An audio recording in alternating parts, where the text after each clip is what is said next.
Hey everyone, welcome to another episode of the Alias Secure AF podcast, a podcast about all things cybersecurity. I'm your host, Teddy Underkoffler.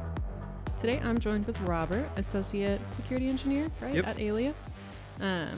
So today is World Backup Day, so we wanted to talk about backups. So why are they important? Why do people need to do them? How do you even do a backup? So Robert, do you want to just kind of kick it off? What is a backup, right? So a backup in the context of, having is really having data to fall back on. Say something happens, a user accidentally deletes a file or makes a change that they didn't intend to, and they just happen to save that change. You have a backup file that you can restore from and have an earlier version of a file. If something happens to, say a machine, you have a hardware failure, you have that backup to pull back and, get right back to work. Or, if it's a personal photo, you have that still. And so, drive failure, that can happen pretty frequently, right? What are some other ways that can cause data to be deleted or destroyed or any sort of instance like that? So there's a lot that can happen.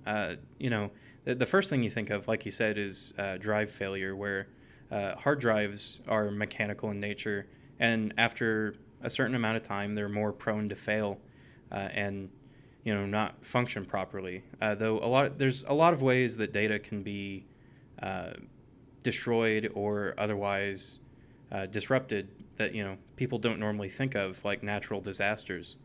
If a tornado rolls through and your equipment is all destroyed, your hard drive might be a couple miles down the road, and it would take you a while to find it, and then still crossing your fingers that drive still works. Yeah, I can't imagine it would if like a natural disaster hit though. So then how often should people do backups? Is it an everyday kind of thing? Is it an every once in a while when I think about it kind of thing? What do you suggest? So this is kind of where I would say, assess what am I backing up and why am I backing it up? If you're just an individual and you have, photos that you really don't want to lose, I'd say, every month, 2 months, 3 months, depending on how often you want to, is good enough to back up. Though if you're an organization and you have a lot of data that you work with on a regular basis, you may want more backups more often, once a week, or even once a day at night when everybody's not working, so you're not you don't have too much data flying around the network. It's really just context sensitive to what you're doing and what you want to back up. And so when we're talking backups, do you literally just drag, like if it's photos, do I literally drag the photos from my laptop to a hard drive? Is that good enough? Or do I need to, businesses have data centers, tell me a little bit about that. So there's a lot of different processes that backing up could kind of take the form of. If you're an individual user, it could be as simple as checking that box on your iPhone to say, yes, update to iCloud. And, it handles the rest for you. In organizations, though, it does get a little more complex. If, say, you're a small organization, you may, like you say, just drag and drop files to a hard drive that you disconnect and reconnect whenever you do a backup.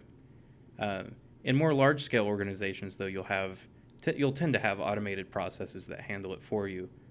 So you're not spending all that time going between computers and disconnecting and reconnecting drives. Yeah. And so do we consider like Google Drive a backup? If I wanted to upload stuff to my Google Drive, would that be considered secure? Or would you recommend like a disk hard drive external piece? I would absolutely consider Google Drive a form of backup. And, it's kind of like how often do you back up? It's dependent on what your use case is. If you're just a person, iCloud backups might be enough for you. Or, if you just really want to make sure you have enough backups, backup to Google Drive, backup to Dropbox, those available cloud platforms. Though when you're an organization, you want to make sure to not only have, say, an on-site backup so that you have quick and ready access to your backups, as things come up, but also a totally separated, preferably physical backup, say a hard drive that you drop in a safe deposit box, just so you have something totally separate from your network. So if somebody gets access to your network, say in a ransomware attack, you have kind of the backup of all backups. Mm-hmm. And so that's kind of the one that you would want to keep off-site. So like if a tornado or some other natural disaster hits your main building, you can count on this other backup that was, I don't know, a city away or maybe a few miles away that hopefully probably wasn't hit. Yeah, because, the last thing you want in a situation like that is to not only, have physical damage to your building, but then say, okay, we just lost a bunch of data. How long is it going to take us to get back to, operating our business? Yeah. So then, at that point, I guess how many backups do you recommend? Like, should you recommend multiple versions of a backup? Like, yes, I've got it in the cloud and I also have it on an offsite location. When is enough? Or does it also use case situation? I'd say that's also kind of context sensitive. If you're a regular user and you just have photos, one backup's probably fine. It's very rare that you'll run into issues using something like iCloud or Google Drive. Though when you're an organization, there's a lot more riding on it than just, sentimental photos from that one family vacation. Yeah.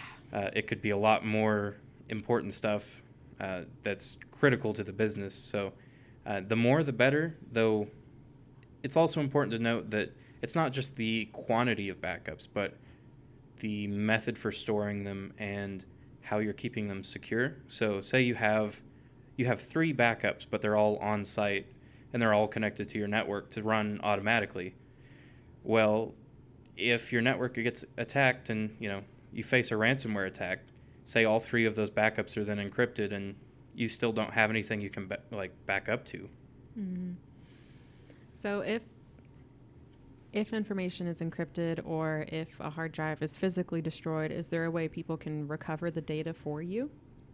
So when, say in a ransomware attack, when data is encrypted, it's, I wouldn't say impossible, but next to impossible to recover it without paying the ransomware attacker. And then you're hoping, okay, these people that attacked me, I hope, I'm going to pay them a large amount of money and they'll give me my data back. When you're dealing with more physical issues, say fires that damage a drive or just regular drive failure, there are solutions to that. However, it takes specialists, without a doubt, such as drive savers. Very expensive process to kind of submit your drives for, and it can get very expensive very quickly. Yeah, and now I know like our forensics team does like text message recovery, some photo recovery, but we're not to that level of drive savers, right? Oh, no, absolutely not. They do a lot more very hardware level work that we just don't do. Okay. So I hope you have a backup so you don't have to send it off to a specialist, right? Yep. Okay. That's the goal, I guess, of backup day. Yeah. So say get that ready now and you shouldn't have to worry about it. Exactly. Better safe than sorry, right? Yep. Okay, now maybe last question. Are there any stories you know of that kind of tie to backups, or maybe, I don't know, maybe there was like a whole thing that was deleted and one person was like, oh wait, I have one, or maybe a whole company was shut down or anything like that you know of? So this is one of those questions where there can be a lot of anecdotal answers from people that have seen backups used, though there's one really good story that involves actually Pixar back when they were making Toy Story 2, where somebody issued a command out to the Unix server at the root level, and it said rm-r-f star, which is remove all files recursively, so everything under this directory, so everything on the system, and then providing it the star for a wildcard saying, yes, delete everything recursively and force the removal. Oh my God. So somebody issued that command at Pixar, and a call was very quickly made to some very specific people to say, okay, unplug everything, because if you don't, absolutely everything is about to get deleted. Mm-hmm. And unfortunately, they did that and still found they had about 10% of the data that should have been there. So about 90% of the data was deleted. Though very luckily, they had an employee who had taken maternity leave, and she said, hey, can I have a machine at my house, and can I copy the entire file structure so I can work on the movie from home? Uh-huh. And wait, which movie is this? Toy Story 2. Okay.